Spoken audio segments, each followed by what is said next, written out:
Qu'est-ce que l'arthrose? L'arthrose est une maladie du cartilage qui entraîne sa dégénérescence. Ici, dans un genou par exemple. Elle se manifeste par des douleurs articulaires, une raideur et une diminution de l'amplitude des mouvements. Contrairement à ce que l'on pourrait penser, le terme rhumatisme est souvent utilisé de manière interchangeable avec l'arthrose dans le langage courant. La rhizarthrose est son emplacement spécifique. La rhizarthrose, quant à elle, se concentre sur une zone spécifique, l'articulation à la base du pouce, appelée articulation trapézo-métacarpienne. Imaginez cette zone comme le point de rencontre entre le premier métacarpien, l'os prolongeant le pouce, et le petit os latéral du poignet appelé trapèze.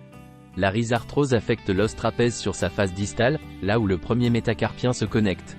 L'arthrose STT, scapho-trapézo-trapézoïdienne, quant à elle, touche l'articulation scapho-trapézo-trapézoïdienne, impliquant le trapèze, l'os scaphoïde et l'os trapézoïde.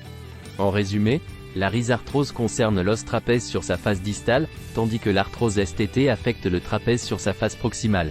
Leur distinction est très importante dans l'analyse clinique et radiologique, par le chirurgien spécialiste, pour proposer la meilleure approche thérapeutique.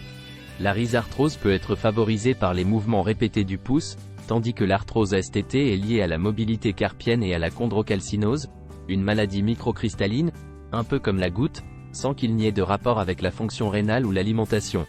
Le diagnostic précis nécessite l'expertise d'un spécialiste de la main et du poignet. Si vous ressentez des symptômes, consultez un professionnel de santé pour obtenir des conseils spécifiques. Le Dr Falcon, spécialisé en chirurgie de la main et du membre supérieur, vous reçoit en consultation à Paris et en région parisienne. Le lien pour la prise de RDV est dans la description sous cette vidéo.